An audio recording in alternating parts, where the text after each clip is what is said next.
niya, Father, parang ang narinig ko, there were more than 200 demons coming out of me. Yun ang parang sharing niya sa akin, ano? Sabi ko, 200? Sabi ko, talaga? Okay?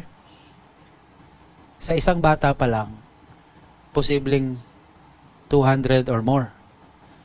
So kung tatanungin mo, ilan ang demonyo? 200 plus yung sayo. Marami. Yung sa inyo. Yung sa akin. Marami po. No? But the good news is, there are more faithful angels than fallen angels. Okay? So, most common names of faithful angels. Ito. Alam nyo, maganda pong maintindihan natin ito at malaman. Okay? Siguro kung tatanungin ko kayo, no? Magbigay nga ng pangalan ng anghel. Ilang beses ko naman sinubukan to eh. Bigyan ka ng pangalan ng mga anghel. May mga nagtataas talaga, no? Father, si Michael. Okay. Very good. Okay. Sino pa? Sino pa alam ninyo anghel? Okay, sige. Kayo, mag-usap kayo. Gabriel? Okay, you know Gabriel. Of course, no? And, sino pa alam ninyo? Raphael. Okay. Pag nagtanong pa ako, meron pa ba iba? Father, si Judiel. Yan. Barakiel. Shalchel. May mga ganyan pa, no? Ano ba? Ano ba alam nyo? Zerubbabel? Okay. Siguro marami pa kayo na naiisip. Baka nga may koleksyon kayo ng mga anghel, no? Tapos nasa ilalim yung pangalan, mga Uriel, Shalchel, Barakiel. Pagkatapos po nito, magnilay kayo. Bakit? Because, my dear friends, as I speak to you now, the Catholic Church accepts only 3 names of angels. Faithful angels are named in the Bible. Okay? Although it is also mentioned that there are 7 archangels, 3 lang po ang binanggit sa Biblia. Kung kaya't hindi po tayo pwede mag-imbento ng pangalan ng ibang anghel maliban sa nasa banal na kasulatan. Father, yung mga religious store, nagbebenta ng ganito. Hindi rin nila alam yun. Mali yun. Okay? Father, saan mo naman nakuha yan? Ito.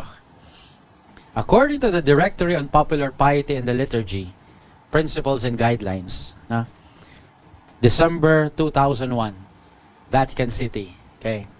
Sabi po rito, the practice of assigning names to the holy angels should be discouraged, except in the cases of Gabriel, Raphael, and Michael, whose names are contained in Holy Scripture. Ayun. So, Father, anong gagawin namin doon sa 4? Tapon mo na. Huwag na yan.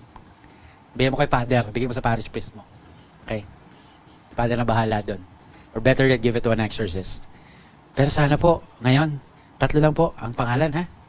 So, ulitin natin. Ilan ang alam mong pangalan? 3 lang. Ano pa yung ibang yun? Well, we don't know if there are names of good angels or bad angels. So, malapit na ako matapos sa pagpapakilala sa kalaban, no? Sabi po ni Gabriel Amorth, there are no good spirits other than angels, and there are no evil spirits other than demons. Ito, baka tanong na marami ito eh. Okay? Ano ibig sabihin?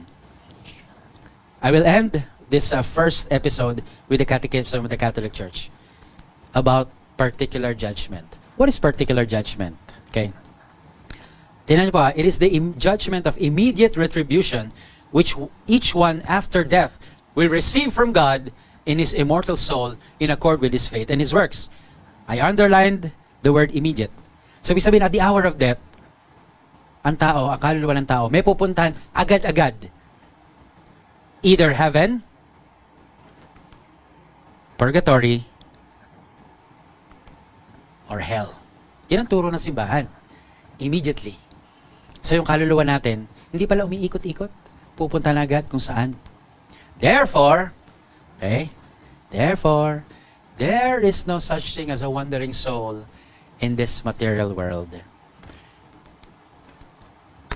What we consider to be mga ligaw na kaluluwa are in fact demons. Okay? Kaya ho, pag may nagpakita sa bahay ninyo na anyong lola mo, nanay mo, tatay mo, kaibigan mo, at kinakalakalabit ka't nakangiti pa, don't be deceived. unless permitted by God, they are not your loved ones. They are demons. That's why, when you ask me, Father, do you believe in ghosts? I believe more in the devil. Kasi yan ang gusto nila. Hinahanap-hanap, kinakausap, at sasabihin, Father, hindi naman sila nang mabait naman. Sa mga susunod na episode, mas mauunawaan nyo. Sana na ipakilala ko ang Diablo sa inyo, no? Pero kayo makikipagkamay sa Diablo. Sila po'y pinapakilala ko lang para alam natin sa mga susunod na episodes natin. Handa na ako sa'yo. Kilala na kita at naniniwala ako. This now will make you weak. So that ends our first. What are the enemy's attack strategies? Maganda to na tingnan natin, ano yung mga estratehiya ng kalaban? Nakilala na natin siya. Ano naman ang ginagawa niya sa atin, sa mundo?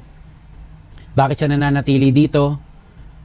At merong isang magandang tanong bakit hinahayaan ng Diyos na atakihin tayo ng mga kalaban na ito?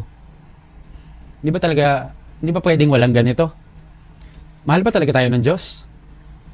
Why does He allow these enemies to attack us? Valid naman po yung tanong.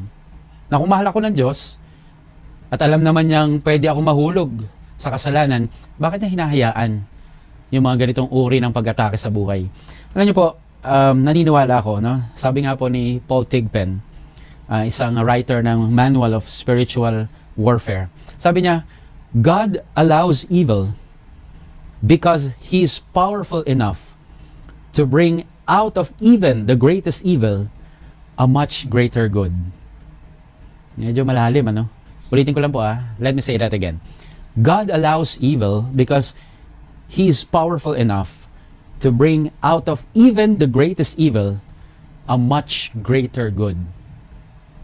Na dahil sa kapangyarihan ng Diyos, kahit na may mga ganitong uri ng pakikibaka at pangyayari sa buhay, na ituturing natin na sama naman ito, out of that great evil, God is powerful enough to bring out a much greater good. No?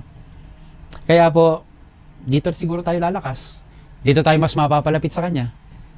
Dito tayo magkakaroon ng pagkakataong tumawag sa Kanya palagi. Tatandaan ko nga isa pang tanong bakit yung mga hindi nagdarasal? Tama, no? Bakit yung mga hindi nagdadasal sila pa yung magandang buhay? Bakit yung mga hindi lumalapit sa Diyos, sila pa yung may magandang buhay? Magandang buhay sa tingin nila, no? Bakit yung mga nagdarasal ay sila pa yung mas maraming sakripisyo? Magandang tanong. Okay? Bakit kaya walang problema minsan yung mga taong hindi nananalig sa Diyos? Hindi ba sila inaatake? Well, ang ganda po ng sagot, no? Napanood niyo po yung pelikulang God's Not Dead? Sabi po doon, well, sometimes the devil allows us to be worry-free because he doesn't want us running to God. The devil will sometimes allow us to be worry-free, na wala ka iniisip masyado, kasi takot yung demonyo na tumakbo ka sa Diyos. Kaya hinahayaan na lang niya, huwag niyong gagambalain ito. Akin ito. At baka pag nahirapan pa, ay magdasal pa sa Diyos. Hayaan na lang muna.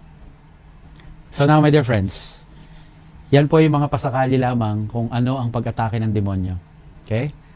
Kaya po, ngayong hapon, okay, we begin with this scripture passage. No?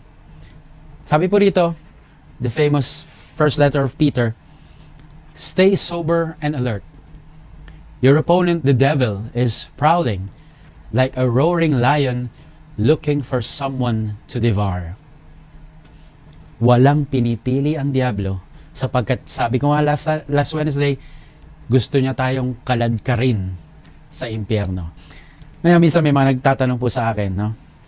Father, kapag ikaw ay merong exorcism, pwede ba ako sumama? Sabihin ko, bakit mo gusto sumama? Gusto ko lang makita, pero wag na lang siguro. Bakit? Kasi baka lumipat sa akin. Ayoko lumipat sa akin. Posible bang lumipat sa akin? But jokingly, I will tell them, no, huwag ka mag-alala. Hindi lilipat sa yun.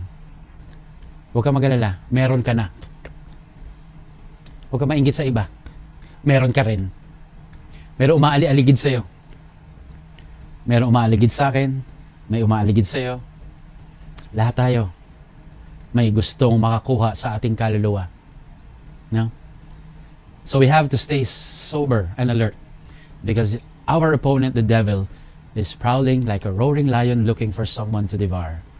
So, sa hapong ito, hayaan yung isiwalat ko po yung tinatawag na demonic activity. Ito po yung attack ng demonyo, no?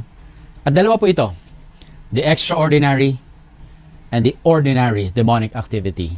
Okay? So first, the extraordinary demonic activity. Sinabi extraordinary, hindi ganun ka-ordinary. Tama, no? Hindi ganun kadalas. Nangyayari, siguro sa ibang pagkakataon madalas, pero we cannot really still consider it as ordinary. Okay? Baka hindi kasi ito ang bread and butter ng demonyo. Kaya po, hindi ganun kadalas din, no? But the simplest, should I say, extraordinary demonic activity is called, yan, infestation. Father, ano yung infestation? Ano ba pag sinabi pong infestation? Ito yung activity ng demonyo na ginagambala niya mga lugar, mga bagay, no? Kahit po mga animals, mga hayop. Okay? A demonic activity that attacks places, objects, animals, no? Locations, okay? Mga ganyan tipo. Like for example, haunted houses. Yan. Di ba, no? Baka ho yung tinitira nyo, haunted house. Okay? Ayun ko kung naabutan na po ninyo yung poltergeist. Yung ghosts that make noise. May pelikula ganun, no? Pero yung mga karanasan po natin, no? Iba't ibang karanasan na ginagambala yung mga lugar. Yung makikita lang natin na may mga gumagalaw na bagay sa bahay. Yung gripo, bumubukas mag-isa. Yan. Yung piano, wala namang tumutugtog, tumutunog. Di ba? Yung ilaw, kumukurap. Pundido yon. Palitan mo. Huwag mong sabihin agad baka kakamot-kamot ang diablo. Ako na naman sinisi mo. Pero may mga ganung pangyayari, no? Na bago pa lang, kumurap. Bah, iba ito Okay, may mga naririnig tayo mga hinihilang kadena. Yan. Marami pa mga sharing sa akin yan So, infestation, no? O kaya, minsan may mga nawawalang bagay, no? May mga nawawalang bagay. Nandyan lang kanina, maya-maya wala na. Tapos, babalik na naman. Doon mo lang nilagay. Mag-isa ka lang. Mga ganyan tipo, no? Pero mag-ingat ka rin kasi baka may nilagay kang 500 sa mesa, nalingat ka lang, nawala na. O mo sabihin demonyo agad. Baka mesa demonyo lang yon. Okay? Magnanakaw yon. Pwede. Okay? Pero kidding aside, no? Ito po yung tinatawag na infestation. At marami pong mga dahilan kung bakit ang isang lugar ay infested. Okay? Ano nyo, karanasan lang din. Ako po yung nakasign sa Diocese of Antipolo. At ako po yung tinawagan for blessing, no? Pero hindi lang po house blessing. Kumbaga, block blessing. Okay? So, pumunta po ako doon sa lugar. Medyo hilly po yung lugar nila. So, pagdating ko po sa mini subdivision nila, ay tinawag po ako nung mismong magpapabless ng bahay. At sinabi niya, Father, baka po pwedeng hindi lang po talaga itong bahay namin, pero pati itong mga katabi namin. Sabi ko, sige, okay lang. So pumunta ako doon sa unang bahay. Sabi ko, bakit po ba, parang meron po kaya kayong gustong sabihin.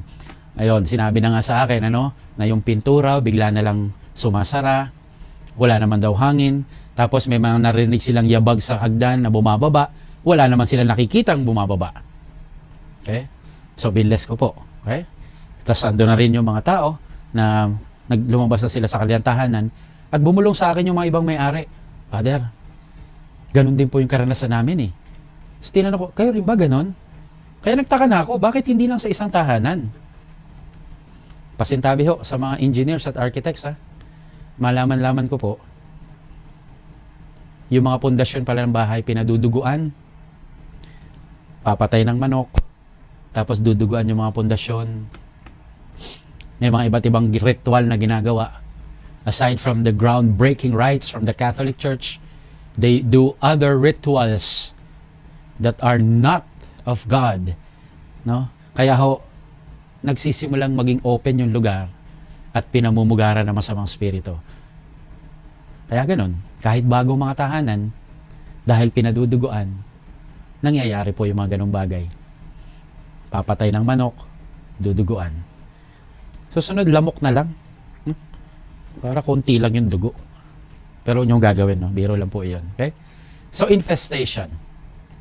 At alam niyo po, 70% po ng mga kaso namin ngayon pong mga nakaraang buwan ay infestation.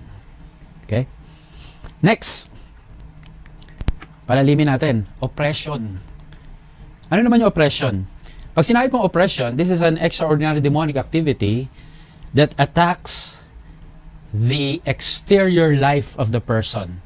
Para po mas maintindihan nyo, bibigyan ko ng mga halimbawa, no? Para po, tingnan nyo rin, ito pala yung sinasabi ni Father. Pag sinabi po oppression, sabi ko nga ay the exterior life, minsan po may mga tao na lumalapit sa akin dahil meron silang mga scratches sa kanilang balat na hindi naman nila alam kung saan galing. O kaya mga karamdaman na nagpa-check naman sa doktor, negative naman lahat. Okay? Negative naman lahat pero may sakit pa rin. No? So yon, oppression po ang tawag doon. O dili kaya, ang inaatake naman ng Diablo ay yung pamumuhay mo. Your finances, your relationship with other people, no? Bakit lagi ako ganito? Parang lagi akong kinakawawa. Okay? Tapos, ginagawa naman namin lahat, pero ganito pa rin yung aking trabaho, hindi ako matanggap, hanggang sa ikaw ay nawawala na ng pag-asa. So, yun po yung mga oppression. Okay? Mga oppression na nararamdaman ng tao dahil inaatake siya ng demonyo para siya mawala ng pag-asa, malungkot, ma-depress, ma-frustrate. Kaya usually po dito nagsisimula yon, yung mas malalim na mga pag-atake sa oppression. Kaya kapag may mga lumalapit po sa amin na, Father, may ganito po kami nararamdaman, lagi ko pong tinatanong, nagpa-doktor na po ba? Okay? Hindi pa po. So magpa-doktor muna. So kapag ang doktor may findings at na-diagnose na may ganito kasing uri ng karamdaman, so we cannot really already conclude that it is something spiritual. No? Otherwise, dapat gamutin muna. Kasi faith, medicine, science, they go hand in hand. Okay? At tinitinan din po namin yung mga results ng mga eksperto. No? Pero pag sinabi ng doktor na, wala talaga kami makitang mali eh.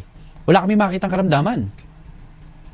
Then, dun, tinitinan namin kung, baka this is more on spiritual. Okay? So, oppression po. Ito yung pangalawang extraordinary demonic activity na nararanasan ng tao. So, tinan mo rin. Baka once in your life, you were oppressed. No?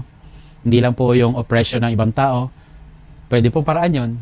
Pero, sa katawan, pag gising mo, kung may mga bukol ka, huwag mo yung conclude agad na oppression, baka nahulog ka lang sa kama, hindi mo alam. Okay? Tapos binuhat ka lang. Okay? Pero halimbawa, may mga ibang mga scratches ka, hindi mo naman talaga abot.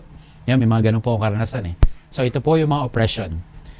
The keyword here is exterior life of the person. Okay? Now, let's go deeper.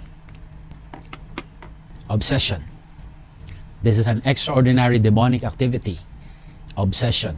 So, kung ang oppression, inaatake niya yung exterior life ng tao, then you may be having now a clue that this is now the interior life of the person.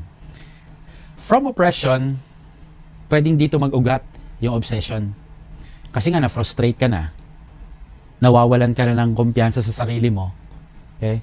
Now you begin to question life. Now you begin to question your worth. At dito may mga bumubulong-bulong na. Although minsan hindi talaga literal na narinig mo yung bulong, pero iba't iba na ang tumatakbo sa isip mo. May saysay pa ba ang buhay ko? Mag-suicide na lang kaya ako? Minsan ganun eh. Sometimes, the person will have some hallucinations. Okay? Meron na siya mga iba't ibang mga bagay na nakikita.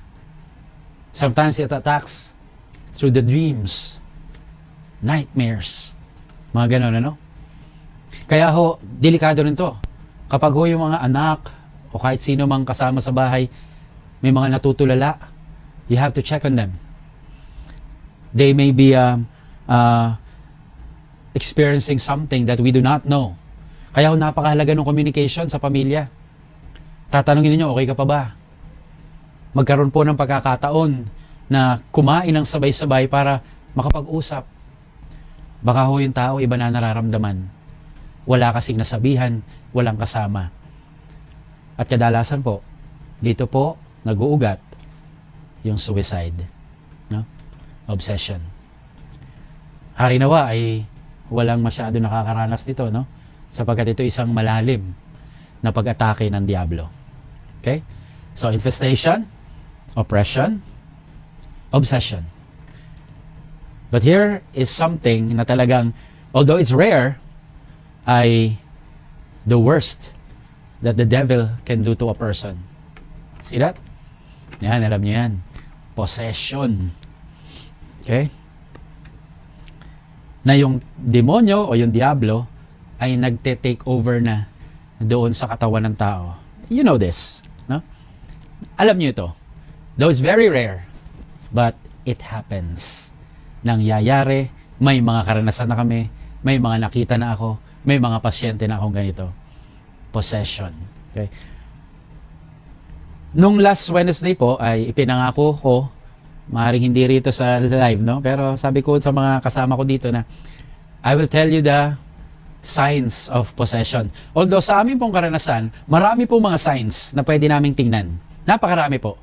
Pero narito ang ilan para po mas maramdaman at makita natin na kapag nangyari itong mga bagay na ito, you have to press the button, no? The alert button, the emergency button. Okay? And you have to get some help. Okay? May 4 po na mga signs na binibigay sa atin ng Simbahang Katolika para po ating tingnan kung ang isang tao ay inaalihan ng masamang spirito.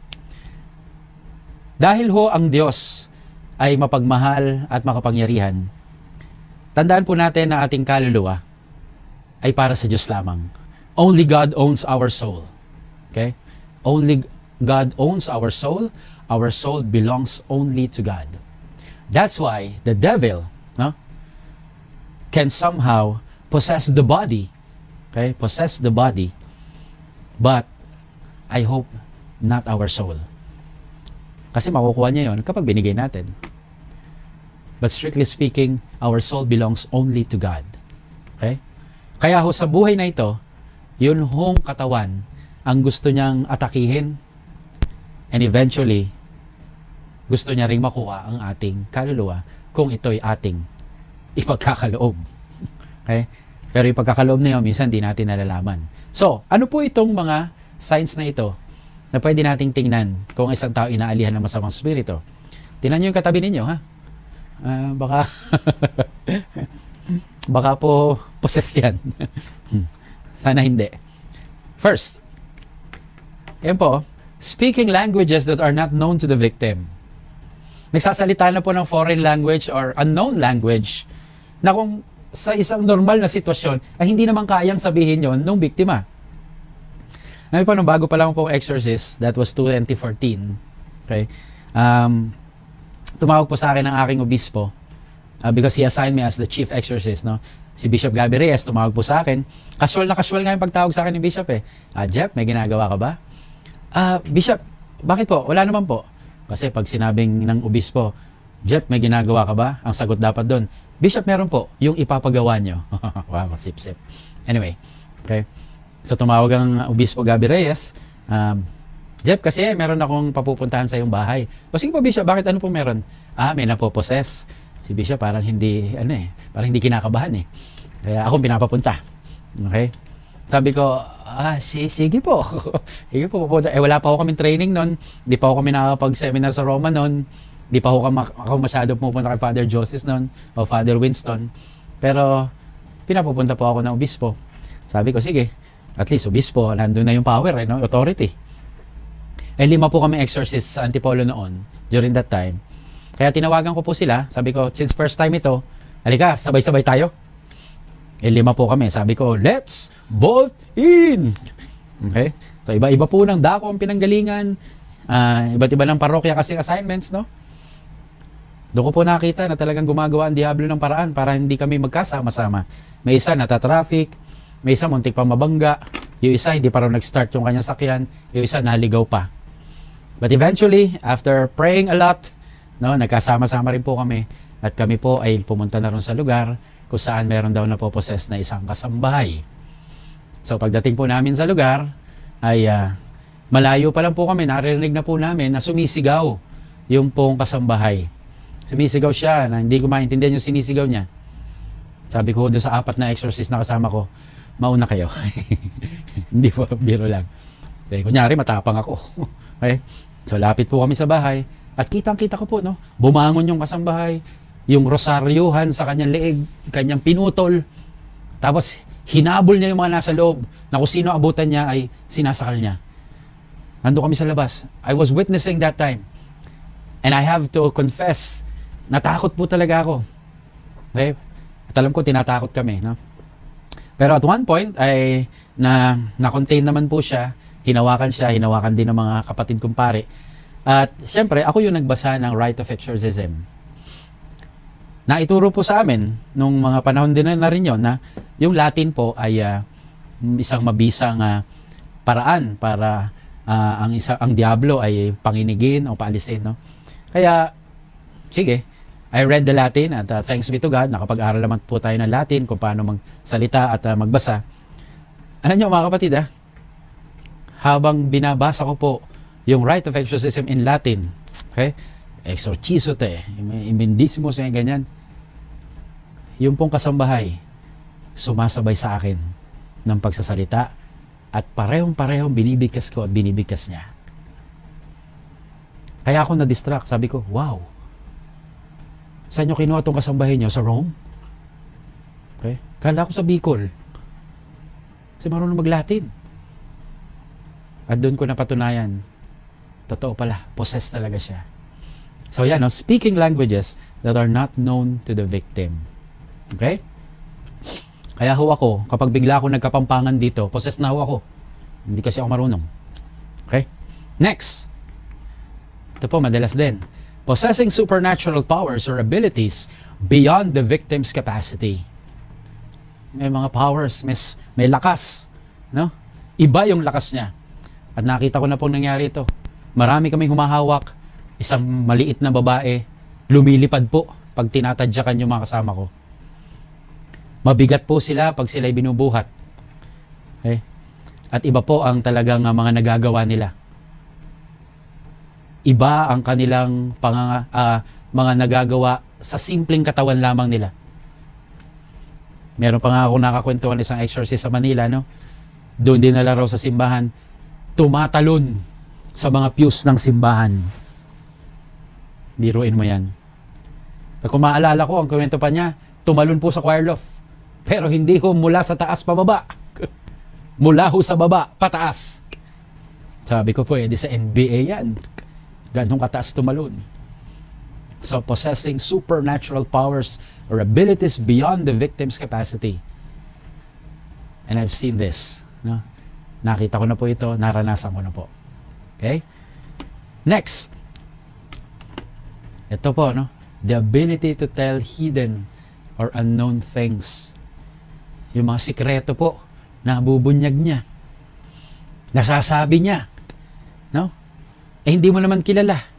Kaya ho marami po mga, sa totoo lang po, kapag nag-uusap kami mga pare, natatakot din kami na, naku, baka sabihin niya ng kasalanan namin. Ayoko dyan. Okay? Ito, isang karanasan po, 3 po kaming exorcist na pumunta. Hindi ko na sasabihin kung sino yung makasama ko, no? 3 kaming exorcists pumunta sa isang tahanan. At nung yung inaalihan ay naglululupasay na po sa sahig, kami po yung nakapaligid sa kanya. We were praying the rite of exorcism. Okay?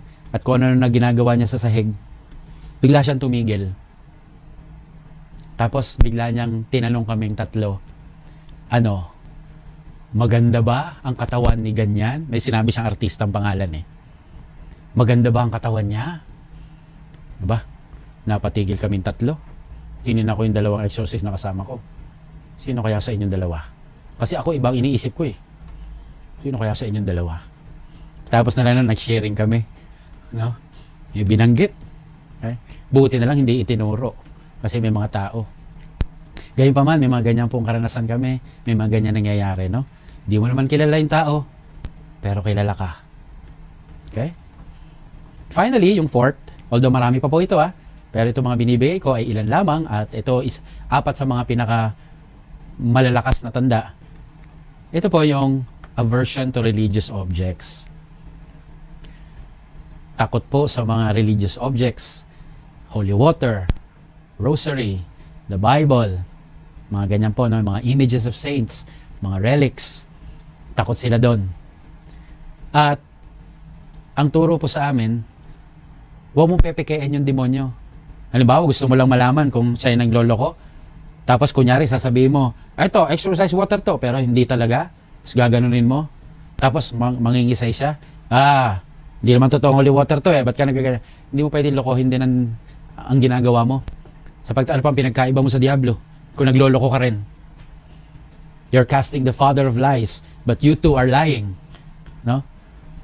Although kaya nilang pekein ito sa aking karanasan, kahit nasasaktan sila, hindi sila magre-react. At kahit hindi nasasaktan, magre-react. Kaya ho yung discernment, napakahalaga mula sa Espiritu Santo. Okay? Kaya po, yan po ang 4 na mga malalakas na tanda para po malaman natin kung ang isang tao inaalian. Pero meron po akong paalala sa inyo.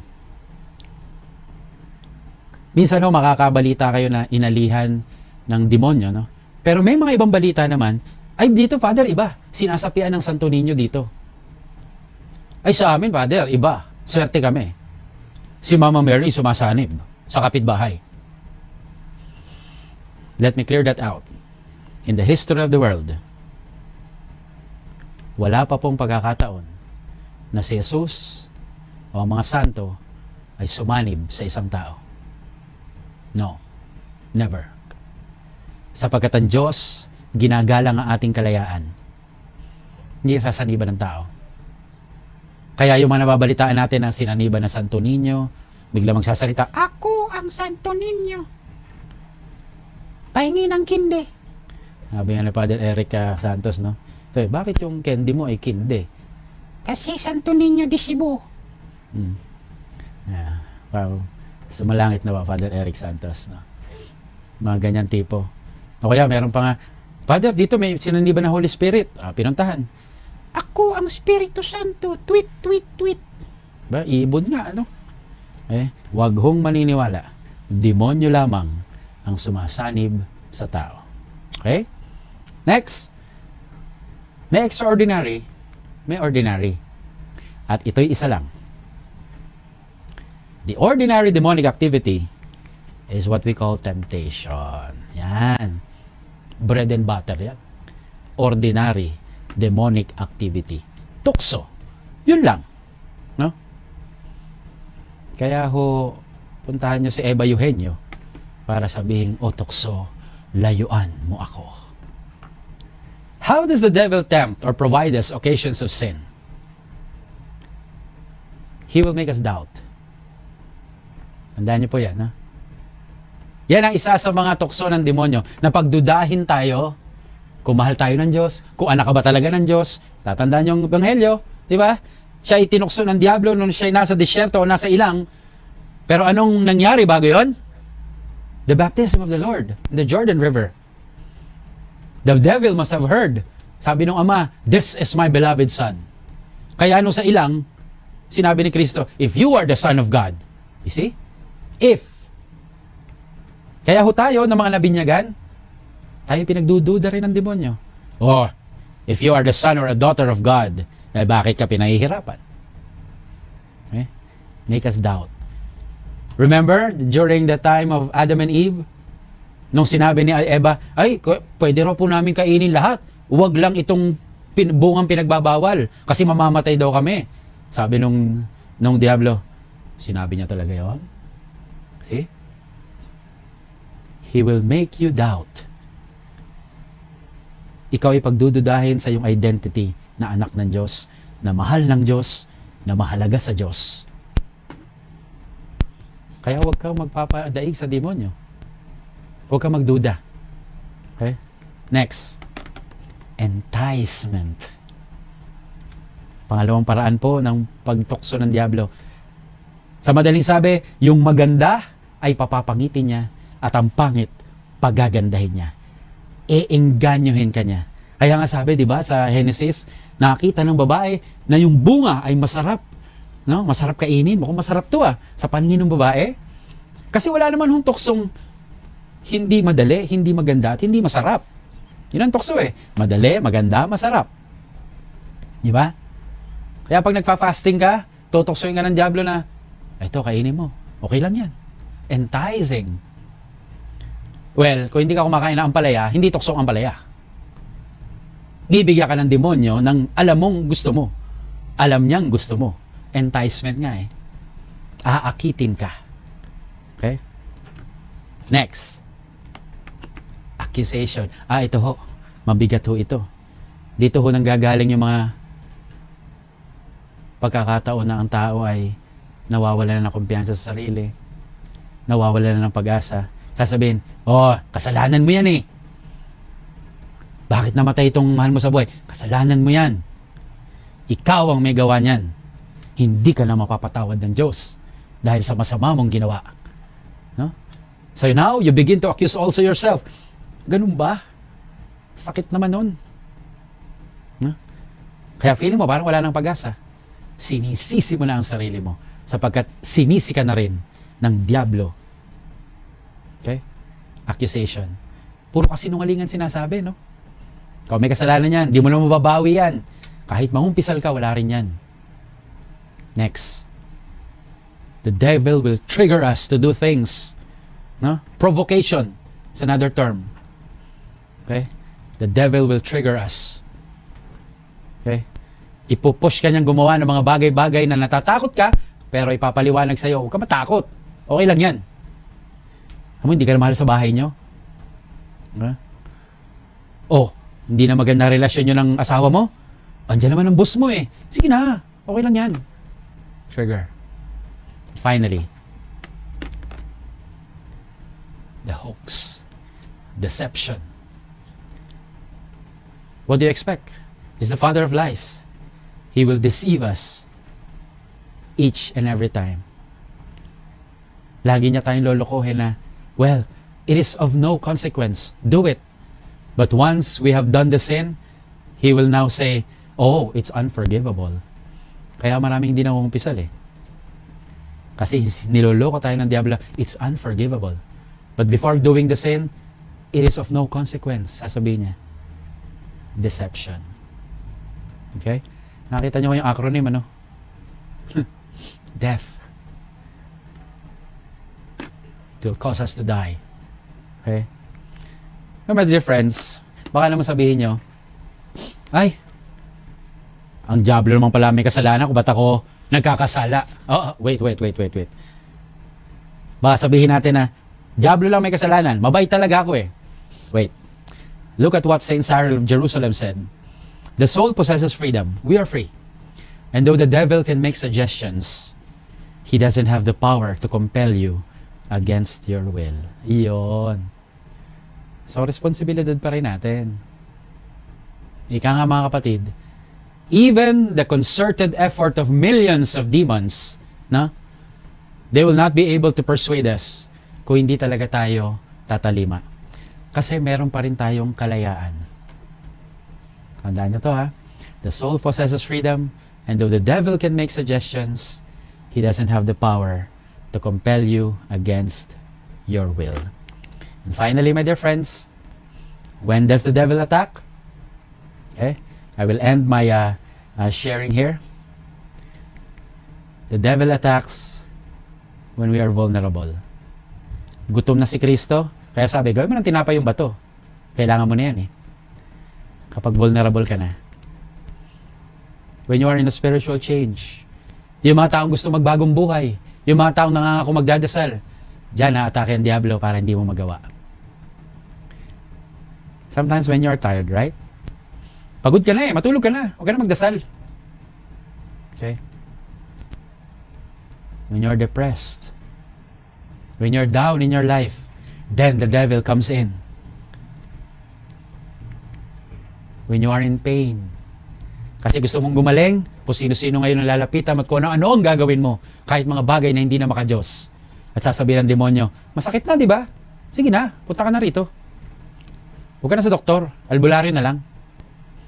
And finally, when you are alone. Pag mag-isa ka lang, pag maraming tao, pwede mo itapon yung balat ng candy sa bulsa mo muna. Pero pag wala nakatingin, wala naman nakatingin Sige na. See? Ito yung mga pagkakataon. Ilan lamang sa pagkakataon kung kailan ang Diablo ay umaatake. Kaya tandaan po ninyo ito. No? Nang sa gayon, hindi tayo masilo ng demonyo. That ends our second episode. Napag-usapan natin kung paano umaatake ang kalaban. Anong kanyang ginagawa? Ano ang mga taktika niya, strategies niya. Para nang sa gayon tayo ay atakihin sa araw-araw. Ngayon naman po, pag nilaya natin, papaanong may mga nakapasok na? Papaanong may mga nakalampas? Alam mo ba ito? No? Kaya ito po ang bibigyan natin ng linaw at kasagutan. Kadalasan po na sinasabi sa amin, the devil will attack your life and your homes. Pero syempre mas matindi yung life, no? Bahay mo, buhay mo. At minsan, hindi natin nalalaman, nakapasok na ang kalaban. Kaya tingnan natin, how did the enemy sneak into the camp?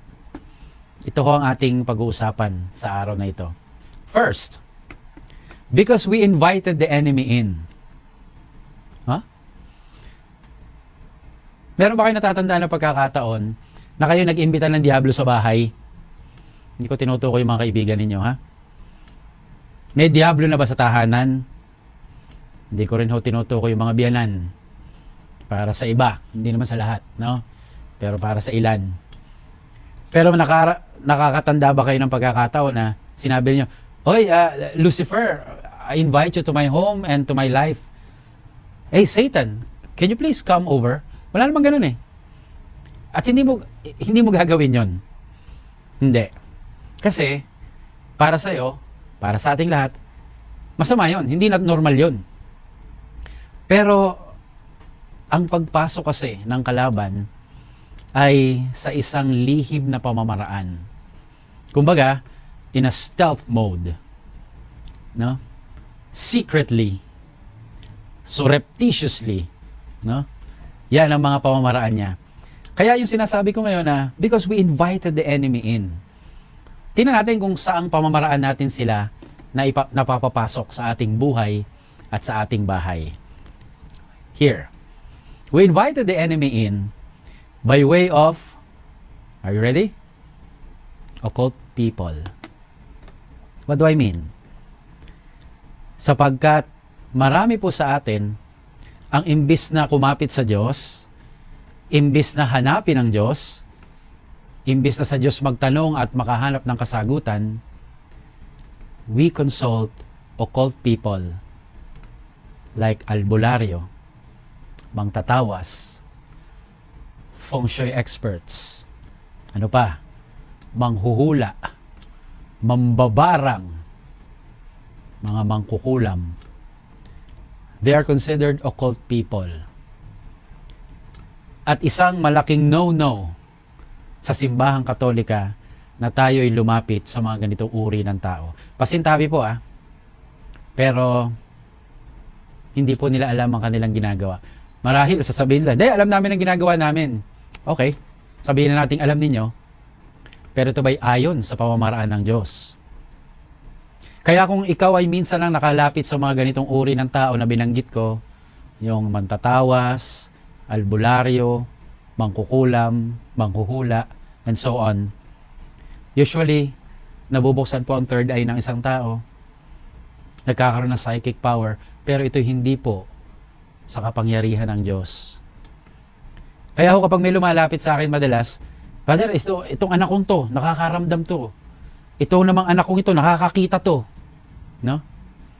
Yung sinasabing third eye, well, maybe I will discuss this in other times, no? In other times, okay? Kung tayo ay magkakaroon uli ng pagkakataon. Pero ngayon pa lang, gusto ko na sabihin sa inyo, a third eye is not a gift from God. But rather, it is an ability to connect and to communicate with the forces of evil. That's why it's not a blessing.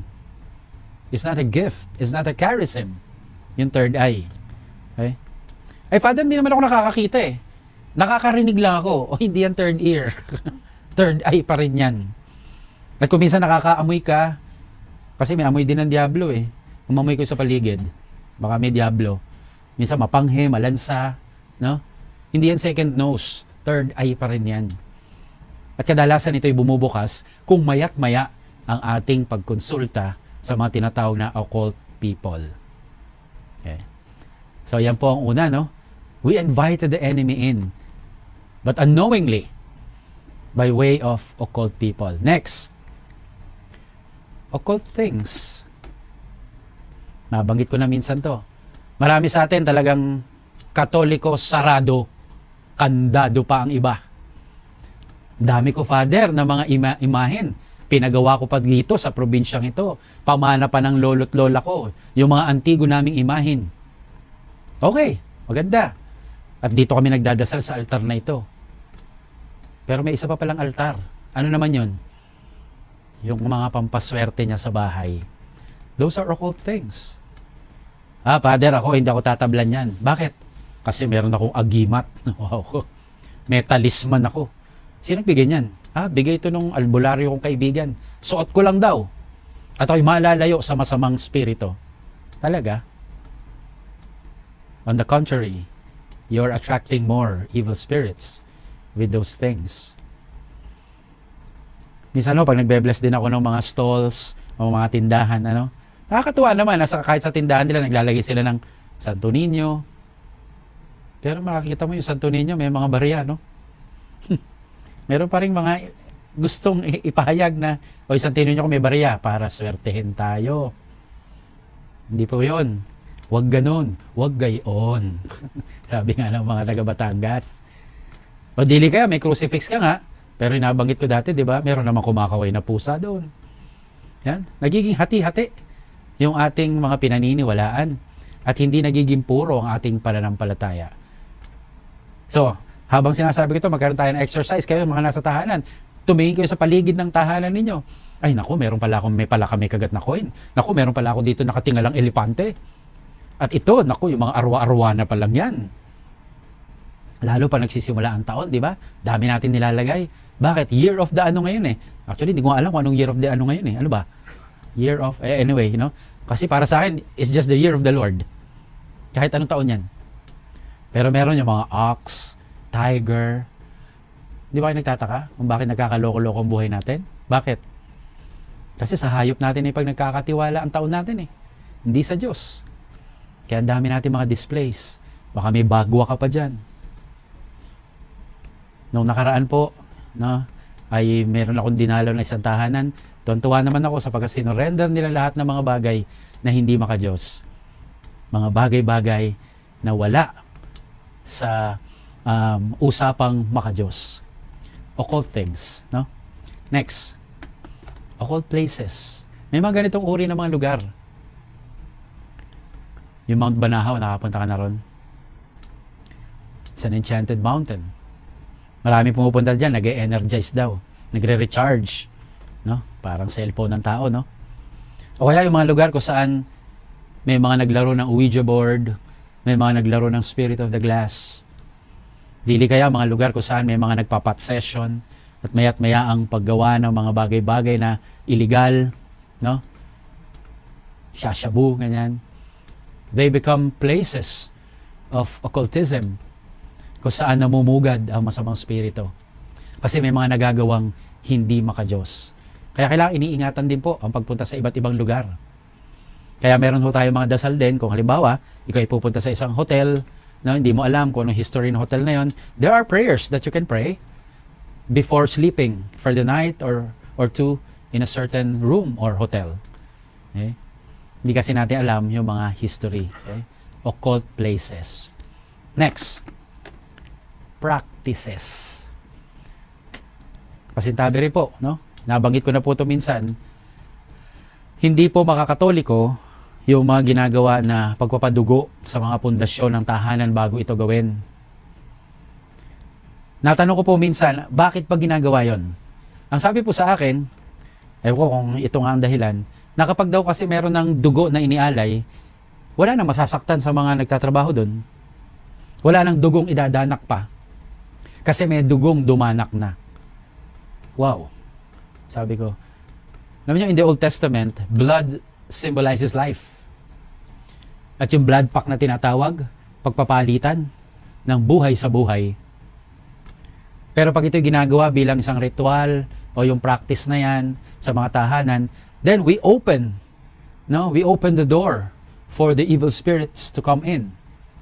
At mula sa araw na yon, bukas na yung lugar dahil sa mga practices na yan. Kaya po, napakahirap na hindi natin alam yung mga makakatolikong pamamaraan. Bakit mo gagawin yon? Ang katoliko merong groundbreaking rites, no? Na bago itayo, merong dasal para ito ay maging safe para sa lahat. Ang hirap kasi lang minsan, yung mga pamamaraan ng Diyos, nakakalungkot, di natin pinagkakatiwalaan. Pero ibang mga kapangyarihan, dito natin minsan isinusugal ang ating buhay. Occult practices. At ito, isa pa. Manda po kayo, ha? Dito magkakagalit-galit tayo. Occult beliefs. Ano yan? Yung mga mahilig sa inyo sa pamahiin, tigil-tigilan nyo na po yan. Superstitions go against the first commandment. Yung mga paniniwala na kailangan gawin mo to para mangyari to. Ganun yan eh. O wag mong gawin to para hindi mangyari yan. Di ba? Dito ko sa atin sa Pilipinas, nako, napakatindi po ng mga pamahiin natin. Lalo't higit pag merong namamatay. Eh ngayon, kabi-kabila ang mga namamatay. Kaya po yung mga pamahiin natin, talagang lagi nating naririnig yan.